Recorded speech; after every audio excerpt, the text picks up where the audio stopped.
Afternoon welcome to good health. Fallopian tube అంటే ఏంటి, tubal blockage అయితే ఎలా తెలుసుకోవాలి, ట్యూబ్స్ బ్లాక్ ఉంటే ఎటువంటి చికిత్స అందుబాటులో ఉందో మనకు తెలియజేయడానికి మైత్రిశ్రీ ఫెర్టిలిటీ సెంటర్ నుంచి డాక్టర్ మైత్రేయి రాజ్ గారు మనతో పాటు ఉన్నారు. వారిని అడిగి మరిన్ని విషయాలు తెలుసుకుందాం.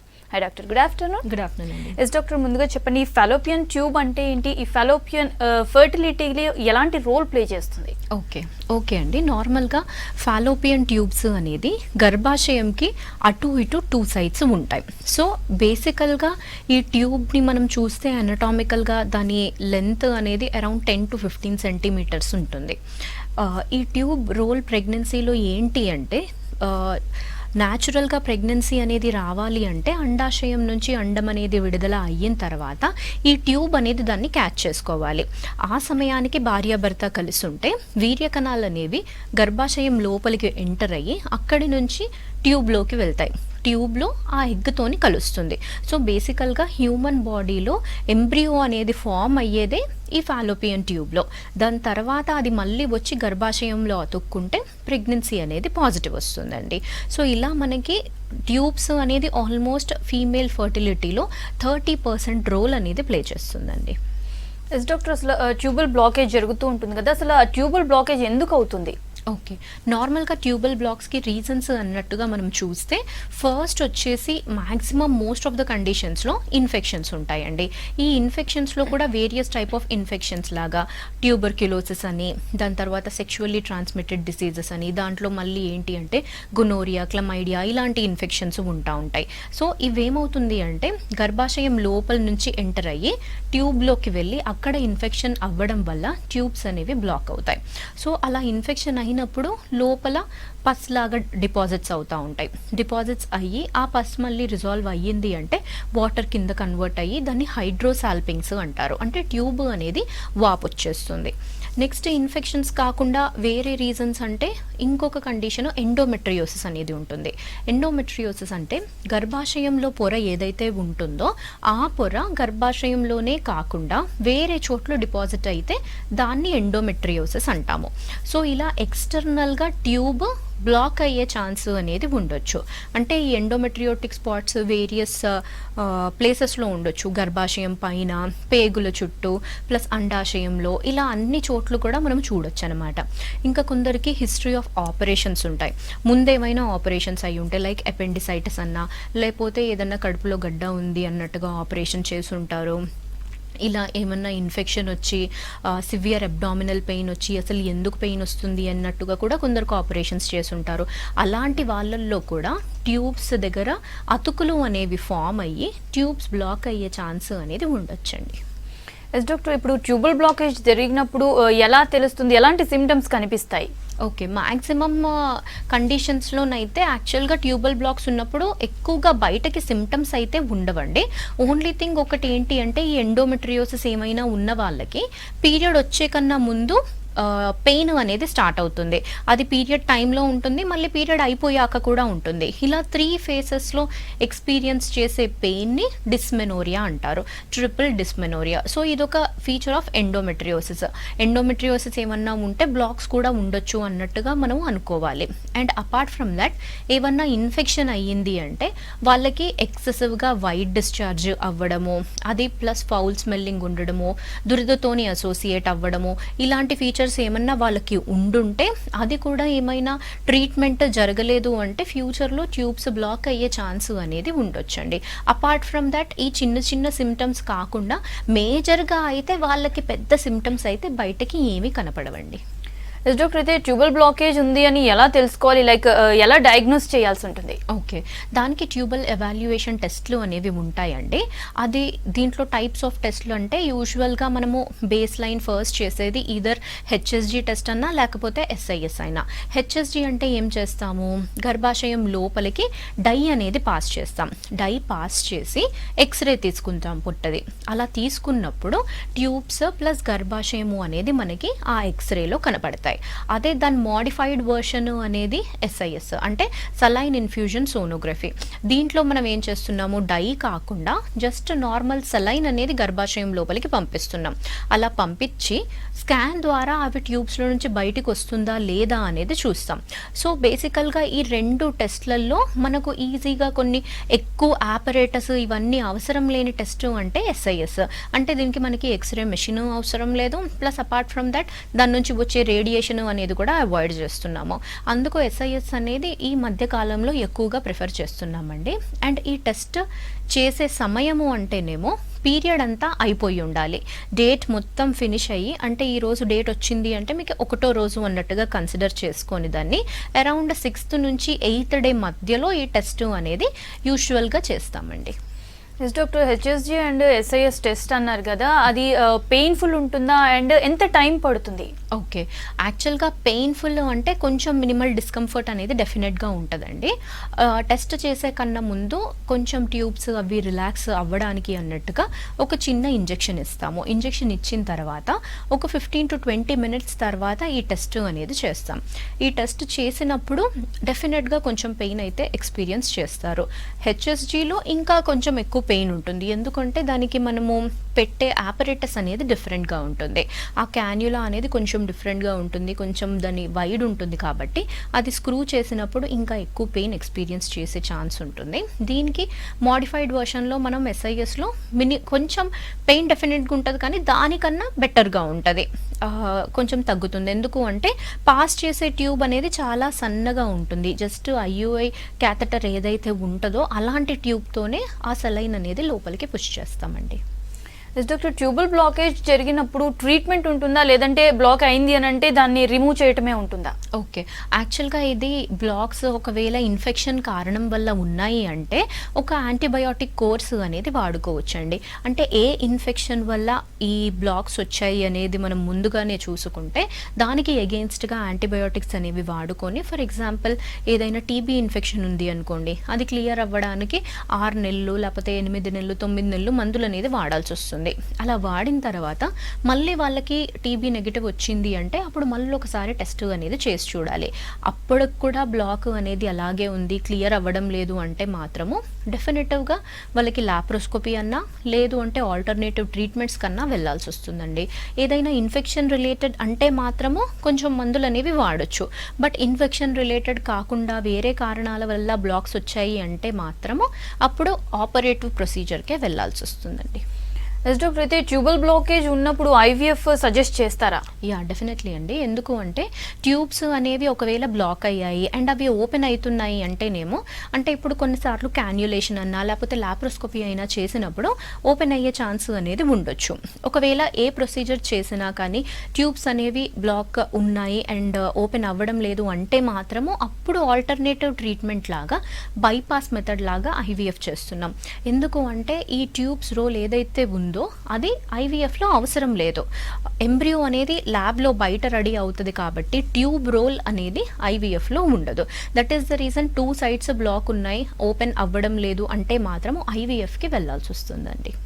ఎస్ డాక్టర్, ట్యూబల్ బ్లాకేజ్కి ట్రీట్మెంట్ గురించి అయితే ఇందాక అన్నారు కదా, ఇఫ్ ట్యూబల్ బ్లాకేజ్ ట్రీట్మెంట్కి వచ్చినప్పుడు ఏమైనా ప్రికాషన్స్ ముందుగానే తీసుకోవాల్సి ఉంటుందా? ఓకే, యాక్చువల్గా ట్రీట్మెంట్కి వచ్చినప్పుడు పెద్ద ప్రికాషన్స్ అనేది అవసరం లేదండి. కాకపోతే ఎప్పుడైనా కానీ అందరూ ఆడవాళ్ళు గుర్తుపెట్టుకోవాల్సింది ఏంటి అంటే ఈవెన్ పీరియడ్స్ స్టార్ట్ అయినప్పటి నుంచి వాళ్ళు ఈ పెళ్ళి అయినా కాకపోయినా హైజీన్ అనేది ఇంపార్టెంట్. మెన్స్ట్రుయేషన్ టైంలో హైజీన్ అనేది మెయింటైన్ చేయాలి. ఎందుకు అంటే కొన్నిసార్లు కొందరు ఏం చేస్తారంటే బ్లీడింగ్ అనేది ఎక్కువగా కానప్పుడు శానిటరీ ప్యాడ్స్ అనేవి రెగ్యులర్గా యూజ్ చేయరు, అంటే ఒకటి పెట్టేసుకొని నైట్ వరకు అలాగే ఉంటారు. దాంతో ఏమవుతుంది అంటే ఇన్ఫెక్షన్స్ అనేవి మొదలవుతాయి. సో అలా అవాయిడ్ చేయడానికి బ్లీడింగ్ అయినా కాకపోయినా ప్రతి 3-4 గంటలకి ప్యాడ్స్ అనేవి చేంజ్ చేసుకోవాలి. ప్లస్ ఇంకొకటి ఏంటి అంటే ఇన్ఫెక్షన్ల ఫీచర్స్ మీకు ఏమన్నా కనపడుతున్నాయి అంటే వైట్ డిశ్చార్జ్, ఇచ్చింగ్ ఇలా ఏమైనా ఉన్నాయి అంటే ఇమీడియట్గా కన్సల్ట్ అయ్యి ఆ వైట్ డిశ్చార్జ్కి ట్రీట్మెంట్స్ అనేవి తీసుకోవాలి. సో ఇలా తీసుకోగలిగితే మనం ఫ్యూచర్లో డెవలప్ అయ్యే బ్లాక్స్ అనేవి ప్రివెంట్ చేసే అవకాశం అనేది ఉంటుందండి. ఎస్ డాక్టర్, కాల్ తీసుకుందాం. ఫర్జానా గారు, ఎస్ చెప్పండి, మీ ప్రాబ్లం ఏంటి చెప్పండి డాక్టర్. ఆపరేషన్ చేయించాం మేడం మేము. ఓకే, మా పాపకు కడుపులో గడ్డ ఉన్నదని ఆపరేషన్ చేపించినాము. ఓకే అండి. చేపించినాము. దానికి ఒక టూపు గడ్డ అయింది అనేసి వచ్చింది. గడ్డ అయిందని అన్నది చుట్టం కళ చేయించినాం మేడం కర్నూలులో. ఓకే అండి. చేపించినాము. రేపు 7th 7వ తారీఖు వస్తే 2 నెలలు 3వ నెల పడుతుంది మేడం. ఇప్పుడు 2 నెలల్లో ఉంది పాప. ప్రెగ్నెన్సీ వచ్చిందా అండి మళ్ళీ? రాలేదు మేడం. ఇంకా వాళ్ళకు ఇంకా మేడం 3 నెలల టైం పెట్టింది కదా మేడం వాళ్ళకు. ఓకే. అంటే ఆపరేషన్ ఎందుకు చేయించారు? ఆ కడుపులో గడ్డ ఉన్నది, ఇంకా ట్యూబ్ కి దెబ్బ తింటది, ఇంకా దానికి ఇప్పుడు ఎఫెక్ట్ అయింది అన్నందుకు చేయించాను మేడం. ఓకే ఓకే అండి. సరే ఓకే. నార్మల్గా ఏం ఆపరేషన్ అనేది బేసికల్గా ఒక క్లారిటీ అనేది కావాలండి. అంటే ఆపరేషన్ అనేది ఎందుకు అయ్యింది, ఏ రీజన్ వల్ల, ఏం గడ్డ వల్ల ఆపరేషన్ చేసి అది తీసేశారు, అండ్ ట్యూబ్స్ అనేవి ఇప్పుడు ఫంక్షనింగ్గా కాదా అనేది ఒక్కసారి రిపోర్ట్స్ అనేవి మొత్తం స్టడీ చేస్తే దాని తర్వాత ఫర్దర్గా ఎట్లా ప్రొసీడ్ అవ్వచ్చు అనేది ప్లాన్ అనేది చేయొచ్చండి. Yes doctor, once tubal blockage treatment అయిపోయిన తర్వాత మళ్ళీ బ్లాక్ అయ్యే ఛాన్స్ ఎంతవరకు ఉంటుంది? ఓకే. నార్మల్గా ఒకసారి బ్లాక్ అయినవి ట్రీట్మెంట్ అయిన తర్వాత అంటేనేమో ఇప్పుడు జనరల్గా కొన్ని రిపీట్ అయ్యే కండిషన్స్ ఉంటాయి, కొన్ని ఏమో రిపీట్ అవ్వని కండిషన్స్ ఉంటాయండి. ఇప్పుడు ఎండోమెట్రియోసిస్ లాంటివేమో మళ్ళీ కూడా డిపాజిట్స్ అయ్యే ఛాన్స్ అనేది ఉంటుంది. సో అలాంటి వాళ్ళలో రికరెంట్గా కూడా బ్లాక్ అయ్యే ఛాన్స్ ఉంటుంది. బట్ ఏదైనా ఇన్ఫెక్షన్ రిలేటెడ్ అయ్యింది అండ్ సర్జరీ రిలేటెడ్ అయ్యింది, అతుకులు అనేవి తీసేశారు అంటేనేమో అది మళ్ళీ రిపీట్ అనేది అవ్వదండి. సో డిపెండింగ్ అపాన్ కేసు యూజువల్గా అది మళ్ళీ వస్తుందా లేదా అనేది చూడాలండి. డాక్టర్, ఆఫ్టర్ ట్రీట్మెంట్ ఏమైనా డిస్టర్బెన్సెస్ ఫేస్ చేస్తారా డైలీ లైఫ్లో? అంతకు ముందుకు తర్వాతకి ఏమైనా డిస్టర్బెన్సెస్ ఫేస్ చేస్తారా? అండ్ ఎలాంటి జాగ్రత్తలు తీసుకోవాలి ఆఫ్టర్ ట్రీట్మెంట్? ఓకే. నార్మల్గా ఇప్పుడు ట్యూబల్ బ్లాక్స్ అయినప్పుడు ట్రీట్మెంట్స్ అనేది సంతానలేమి పాయింట్ ఆఫ్ వ్యూ అంటేనేమో అవి ట్యూబ్స్ ఓపెన్ అవుతున్నాయా లేదా అనేది ఒకటి ఇంపార్టెంట్ అండి.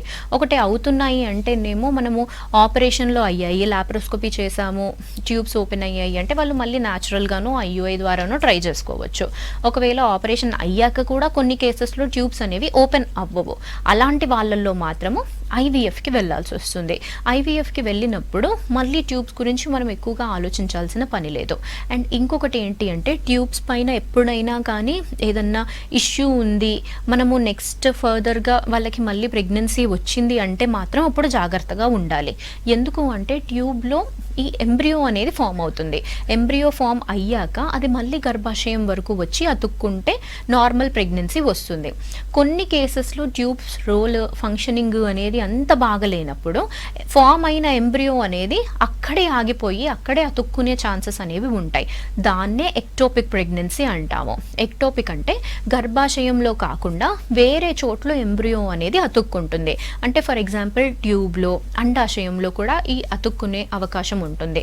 ట్యూబ్ బాగాలేనప్పుడు అక్కడే ప్రెగ్నెన్సీ నిలిచిపోతే దానికి అక్కడ కంటిన్యూ అయ్యే అంత కెపాసిటీ అనేది ఉండదు. అంటే దానికి అంత స్పేస్ అనేది ఉండదు. ట్యూబ్ అనేది చాలా సన్నదిగా ఉంటుంది. సో ఎప్పుడైనా అక్కడ అతుక్కుంది అంటే అది మెల్లిమెల్లిగా పెరుగుతున్నప్పుడు ట్యూబ్ బర్స్ట్ అయ్యే ఛాన్స్ ఉంటుంది. సో అందుకు ట్యూబ్స్ అనేది ప్రాబ్లం ఉంది, మీకు ప్రెగ్నెన్సీ వచ్చింది అంటే మాత్రము అది జాగ్రత్తగా మానిటర్ చేసుకొని నార్మల్ ప్రెగ్నెన్సీనా, హెల్దీ ప్రెగ్నెన్సీనా, లేకపోతే ఏమైనా ఎక్టోపిక్స్ ఉన్నాయా అనేది ఒకటి రూల్ అవుట్ చేసుకోవాలండి. ఎస్ డాక్టర్, నెక్స్ట్ కాల్ తీసుకుందాం. శ్రీలత గారు చెప్పండి, మీ ప్రాబ్లం ఏంటి? డాక్టర్ ఉన్నారు, మాట్లాడండి. హలో మేడం, చెప్పండి. హలో అండి. మేడం నేను శ్రీలత. చెప్పండి అండి. మేడం ఇన్ఫెక్షన్ అయింది. ఓకే. అయితే మూత్రంలో ఇన్ఫెక్షన్ అయింది మేడం. అయితే దురద పెడుతుంది మేడం. ఓకే ఓకే అండి. మీ వయసు ఎంత అండి? వయసు 32 మేడం. 32. పిల్లలు ఉన్నారా అండి? 2 పాపలు మేడం. ఓకే. ఈ ఇన్ఫెక్షన్కి ఏమైనా మందులు ఏమైనా వాడుకున్నారా అండి? మేడం ఒక వారం రోజులు వాడినా, మళ్ళీ వాడలే మేడం, చూపించుకోలేదు. ఓకే. ఒక్కసారి ఎగ్జామిన్ అనేది చేయించుకోవాలండి. అంటే యూరిన్ ఇన్ఫెక్షన్ అంటే అది తగ్గిందా లేదా అనేది ఇంపార్టెంట్. టెస్ట్కి అనేది మళ్ళీ ఇవ్వాల్సి వస్తుంది. యూరిన్ అనేది నార్మల్ కంప్లీట్ యూరిన్ ఎగ్జామినేషన్ అనేది ఒకటి, అండ్ ఇంకొకటేమో యూరిన్ కల్చర్ సెన్సిటివిటీ అనే టెస్ట్ అనేది ఉంటుంది. సో ఈ టెస్ట్ అనేది కూడా చేయించుకొని దాంట్లో మీరు వాడిన యాంటీబయాటిక్కి మీ యూరిన్లో ఇన్ఫెక్షన్ క్లియర్ అయిందా లేదా అనేది తెలుస్తుంది. లేదు క్లియర్ అవ్వలేదు అంటే దానికి అగెయిన్స్ట్గా ఏం యాంటీబయోటిక్ వాడితే క్లియర్ అవుతుంది అన్న ఒక రిపోర్ట్ అనేది వస్తుంది. దాని ప్రకారం వాడుకుంటే ఆ ఇన్ఫెక్షన్ అనేది తగ్గుతుందండి. ఎస్ డాక్టర్, అయితే 1 or 2 బేబీ బర్త్ తర్వాత ఇలాంటి ట్యూబల్ బ్లాకేజ్ ప్రాబ్లం వచ్చింది అని అంటే ఇప్పుడు అవసరం లేదు కదా అనేసి నెగ్లెక్ట్ చేస్తారు కదా, అలాంటి వాటి వల్ల ఏమన్నా ఇష్యూస్ ఎదురవుతాయా, హెల్త్ ఇష్యూస్ లాంటివి? ఓకే, నార్మల్గా ఇప్పుడు ట్యూబల్ బ్లాక్స్ అనేవి జనరల్గా మనకు ట్యూబ్స్ అనేది మెయిన్గా ఫర్టిలిటీ పాయింట్ ఆఫ్ వ్యూ సంతానం కలగడానికి ఇంపార్టెంట్. అలా కాకుండా ట్యూబ్కి తర్వాత లైఫ్లో రోల్ అనేది పెద్దగా ఏమీ ఉండదండి. ఓన్లీ థింగ్ ఏంటి అంటే ఆ బ్లాక్ అనేది ఒకవేళ ఎండోమెట్రియోసిస్ వల్ల ఏమైనా వచ్చిందా ఇదొకటి, లేకపోతే పిఐడి ఇన్ఫెక్షన్స్ ఏమైనా ఉన్నాయా అనేది చూసుకోవాలి. అలా ఉంటే ఏమవుతుంది అంటే వాళ్ళకి కాన్స్టెంట్గా పెయిన్ అనేది ఎక్స్పీరియన్స్ చేస్తూనే ఉంటారు. సో దానికి ట్రీట్మెంట్స్ వాడుకుంటే వాళ్ళ జనరల్ లైఫ్ అనేది కంఫర్టబుల్ ఉంటుంది. అంతే తప్ప పెద్ద ట్యూబ్స్ ఏమైనా ప్రాబ్లం ఉంది అంటే లైఫ్ థ్రెటనింగ్ కండిషన్ అట్లా అయితే ఏమీ ఉండదండి. ఎస్ డాక్టర్, అసలు ఇన్ఫర్టిలిటీకి రీజన్స్ ఏంటి? ఓకే, ఇన్ఫర్టిలిటీకి రీజన్స్ అనేది మనం చూసినప్పుడు అండి ఆడవాళ్ళల్లో మేజర్గా అనటామికల్గా ఇంపార్టెంట్ ఆర్గన్స్ ఏంటి అంటే గర్భాశయము, అండాశయాలు, ట్యూబ్స్, ఈ 3 అనేది ఇంపార్టెంట్. ఎందుకు అంటే ఇప్పుడు అండాశయం నుంచి అండం అనేది విడుదల అవ్వాలి, అది ట్యూబ్లోకి వెళ్ళాలి. నెక్స్ట్ ఒకవేళ వీర్యకణాలు వచ్చాయి అంటే ట్యూబ్లో కలిసి ఎంబ్రియో అనేది వచ్చి మళ్ళీ గర్భాశయంలో అతుక్కోవాలి. అలా అతుక్కున్న తర్వాత 9 నెలలు ప్రెగ్నెన్సీ అనేది గర్భాశయంలో క్యారీ అవుతుంది. సో ఈ 3 ఆర్గన్స్లో ఏ విధమైన సమస్యలు ఉన్నా కానీ ఫర్టిలిటీకి ప్రాబ్లం అయ్యే ఛాన్స్ అనేది ఉంటుంది. అందుకు ఈ 3 ఆర్గన్స్ అనేవి ఫీమేల్లో ఇంపార్టెంట్. అండ్ ఇంకొకటి హార్మోనల్ బ్యాలెన్స్ ఉండడం అనేది కూడా అవసరం అండి. థైరాయిడ్, ప్రొలాక్టిన్ ఇలాంటి హార్మోన్స్ అనేవి కూడా మనకి ఫర్టిలిటీలో అవసరం పడతాయి. మగవాళ్ళల్లో చూసుకుంటే ఇప్పుడు వాళ్ళకి కౌంట్, మొటిలిటీ, మార్ఫాలజీ ఈ 3 పారామీటర్స్ ఎలా ఉన్నాయి అనేది ఒకటి అవసరము సెమెన్ అనాలిసిస్లో. ఒకవేళ తక్కువగా ఉన్నాయి అంటే వాళ్ళకి ఫర్దర్ ఎవాల్యుయేషన్ చేయాలి హార్మోనల్ లెవెల్లో. నెక్స్ట్ స్కాన్స్ అనేది చేస్తే ఏ కారణం వల్ల వాళ్ళకి ఎఫెక్ట్ అయ్యింది అనేది చూడొచ్చండి. డాక్టర్, నెక్స్ట్ కాల్ తీసుకుందాం. ప్రభావతి గారు, చెప్పండి మీ ప్రాబ్లం ఏంటి? చెప్పండి డాక్టర్. డాక్టర్కి ప్రెగ్నెన్సీ వచ్చి 3 months తర్వాత అబార్షన్ అయిందండి. ఓకే అండి, అది ఎందువల్ల? వయసు ఎంత అండి? 30 years. 30 years. మేనరికం సంబంధమా అండి ఏమన్నా? మేనరికం ఏం కాదండి. ఓకే, ప్రెగ్నెన్సీ న్యాచురల్ గానే వచ్చిందా? మేడం నమస్తే. మేడం నమస్తే అండి, చెప్పండి. చెప్పండి అండి. మరి ఎందువల్ల అండి అసలు? ఓకే ఓకే, నార్మల్గా ఇది ఏంటి అంటే అండి ఒక్కసారి అయ్యిందా లేకపోతే ఇంకా 2-3 సార్లు అలా ఏమన్నా అయ్యిందా? ఫస్ట్ టైం ఇది? హలో, ఫస్ట్ టైం అండి అబార్షన్ అవ్వడము? కాదండి, మేనరికం కాదు. మేనరికం కాదండి.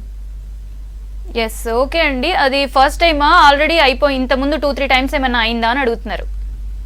లేదు, ఫస్ట్ టైమే అయిందండి. ఓకే ఓకే అండి, నార్మల్గా ఒక ఫస్ట్ టైం అయ్యింది అంటే బేసికల్గా అబార్షన్ అనేది అయినప్పుడు ఆ ప్రోడక్ట్స్ ఏమైనా ఎగ్జామినేషన్కి పంపించుంటే అది ఏ కారణం వల్ల అయ్యింది, బేబీ ఏమైనా అబ్నార్మల్గా ఉందా ఏంటి అనేది తెలిసేది. ఫస్ట్ మొదటి 3 నెలల్లో అయితే మెజారిటీ ఆఫ్ ద కేసెస్లో అబార్షన్కి కారణము అంటే బేబీ అనేది సరిగ్గా లేకపోయే కారణం వల్లే జనరల్గా 90% ఆఫ్ ద కేసెస్లో అబార్షన్స్ అనేది ఫస్ట్ ట్రైమిస్టర్ అంటే మొదటి 3 నెలల్లో అవుతుంది.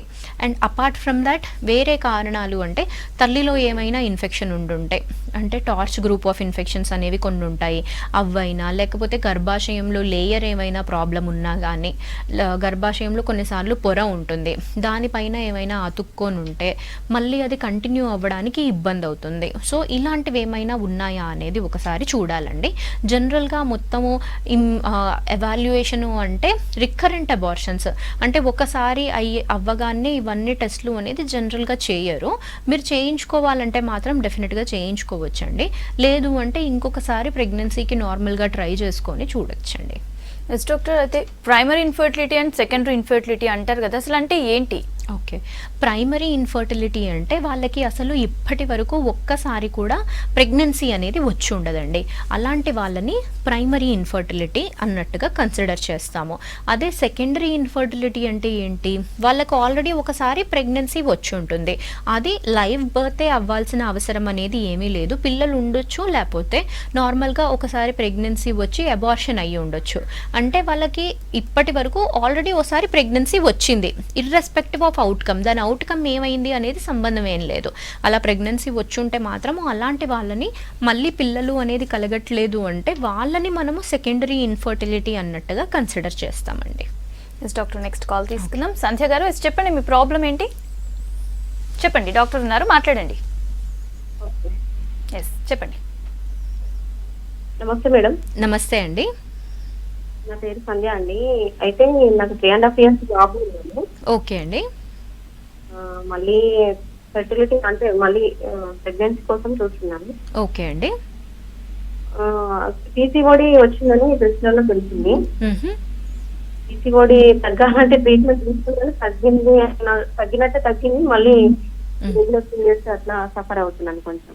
ఓకే అండి. ఓకే అండి. నార్మల్గా ఇప్పుడు పీసీఓడి అనేది జనరల్గా ఒకసారి తగ్గిపోతుంది అన్నట్టుగా ఉండదన్నమాట. పీసీఓడి అనేది ఓన్లీ కంట్రోల్లో ఉంటుందా లేదా అనేదే మనకి ఇంపార్టెంట్. కంట్రోల్లో ఉంటుందా అంటే అండాశయం నుంచి అండం అనేది విడుదల అవుతుందా, ప్లస్ హార్మోన్స్ అనేవి నార్మల్గా ఉన్నాయా, ఇది ఒక్కటి ఇంపార్టెంట్ అండి. ఇలా ఉన్నాయి అంటే మళ్ళీ మీరు న్యాచురల్గా అనేది ట్రై చేసుకోవచ్చు. ఇప్పుడు బాబు పుట్టి 3.5 years అంటున్నారు కాబట్టి ఒకసారి మళ్ళీ ఇవాల్యుయేషన్ అనేది చేయించుకోండి. అపార్ట్ ఫ్రమ్ పీసీఓడి వేరే ట్యూబ్స్ కూడా ఎలా ఉన్నాయి అనేది ఒకసారి టెస్ట్ చేయించుకోండి. అండ్ హస్బెండ్ ఫ్యాక్టర్ కూడా ఎలా ఉంది, సెమెన్ అనాలిసిస్ టెస్ట్ అనేది ఒకసారి చేయించండి. ఇవన్నీ బాగానే ఉంటే మీరు మళ్ళీ న్యాచురల్గా ట్రై చేయొచ్చు. అసలు ఎగ్ అనేది మీకు నార్మల్గా రిలీజ్ అవుతుందా లేదా అనేది ఇంపార్టెంట్ అండి. పీసీఓడిలో ఏమవుతుంది అంటే ఎగ్ పెరిగి రిలీజ్ అయ్యే దగ్గరే ఇబ్బందులు అనేవి ఫేస్ అవుతారు. సో అందుకు ఆ ఫాలిక్యులర్ స్టడీ అనేది ఒకసారి చేయించుకోండి. ఇన్ కేస్ ఎగ్ డెవలప్మెంట్ అవ్వడం లేదు అంటే దానికి ట్రీట్మెంట్ ఓవ్యులేషన్ ఇండక్షన్ అంటారు. అంటే ఎగ్ పెరగడానికి మీకు లోపల ఇండ్యూస్ చేస్తామన్నమాట టాబ్లెట్లతోనే. అలా వాడుకొని మళ్ళీ మీరు న్యాచురల్గా అయినా కానీ ట్రై చేసుకోవచ్చండి. ఎస్ డాక్టర్, ఇప్పుడు చూసుకుంటే చాలా మంది ఆడవాళ్ళలో థైరాయిడ్ ప్రాబ్లం ఉంటూ ఉంది కదా, అసలు ఈ థైరాయిడ్ ఇన్ఫర్టిలిటీకి ఎలా కారణం అవుతుంది? ఓకే, థైరాయిడ్ అనేది మేజర్గా మనం చూసినప్పుడు అండి అది ఒకటి అసలు హైపరా హైపోనా అనేది ఇంపార్టెంట్. ఏది అయినా కానీ దానికి ట్రీట్మెంట్ అనేది ఉంటుంది. చాలామందికి ఒక అపోహ ఏంటి అంటే థైరాయిడ్ ఉంది, అస్సలు ప్రెగ్నెన్సీయే రాదా అన్నట్టుగా. అలా ఏమీ లేదండి. థైరాయిడ్ ఉన్నా కానీ కంట్రోల్లో ఉండాలి. కంట్రోల్లో ఉంటే మళ్ళీ నార్మల్ లాగే ప్రెగ్నెన్సీ అనేది వస్తుంది. బట్ ఇది ఒకవేళ కంట్రోల్లో లేదు అంటే మాత్రము పీరియడ్ పైన ఎఫెక్ట్ అనేది చూపిస్తుంది. మెన్స్ట్రువల్ ఇర్రెగ్యులారిటీస్ అనేవి వస్తాయి.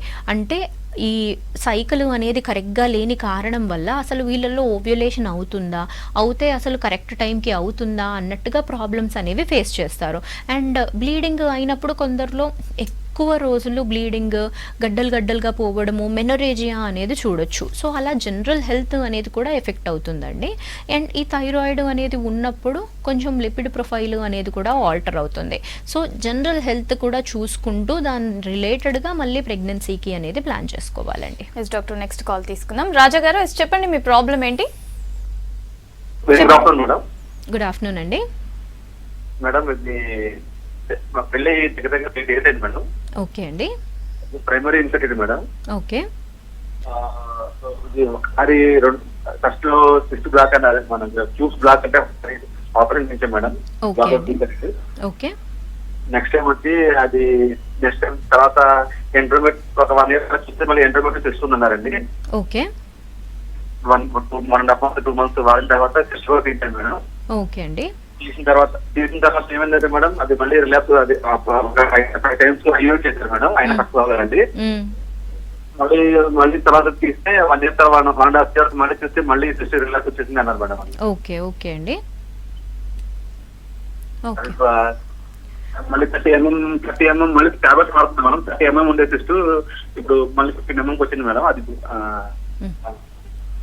ఓకే అండి. ఇప్పుడు బేసికల్గా ఒకటి ఎండోమెట్రియోసిస్ అనే కండిషన్ అనేది ఉన్నప్పుడు అండాశయంలో రిజర్వ్ అనేది ఎలా ఉంది అనేది చూసుకోవాలి. అంటే AMH అనే ఒక టెస్ట్ ఉంటుందండి, యాంటీ ముల్లేరియన్ హార్మోన్ అని. అది ఒకసారి చేయించండి. ఆడవాళ్ళల్లో ఈ హార్మోన్ అనేది చాలా అవసరమైనది. ఎందుకంటే అసలు అండాశయంలో రిజర్వ్ అనేది ఎలా ఉంది అనేది ఇండికేట్ చేసే టెస్ట్ ఇది. అది ఒకసారి చేయించినప్పుడు ఏఎంహెచ్ ఒకవేళ నార్మల్ లెవెల్లో ఉంటే మామూలుగా ట్రై చేయొచ్చు. ఒకవేళ ఏఎంహెచ్ అనేది డ్రాప్ అవుతుంది అంటే మాత్రము అప్పుడు ఫర్దర్గా నెక్స్ట్ ఐయుఐ ఆల్రెడీ ట్రై చేస్తుంటే ఐవీఎఫ్కి వెళ్ళాల్సిన అవసరం అనేది ఉంటుందండి. ఎందుకు అంటే ఈ ఎండోమెట్రియోసిస్ ఉన్నప్పుడు ఎగ్ నంబర్ క్వాలిటీ పైన కూడా ఎఫెక్ట్ పడే ఛాన్స్ ఉంటుంది. మీరు అన్నట్టుగా ఎండోమెట్రియాటిక్ సిస్ట్లు మనం ఒకసారి తీసేసినా కానీ మళ్ళీ రికరెన్స్ అయ్యే అవకాశము అనేది ఉంటుంది. అందుకు మీరు ఇమీడియట్గా తీయగానే టకటక ప్రెగ్నెన్సీకి అనేది ప్లాన్ చేసేసుకోవాలండి. Okay, thank you doctor. ఇది ఇవాల్టి good health. Stay tune to V6 news.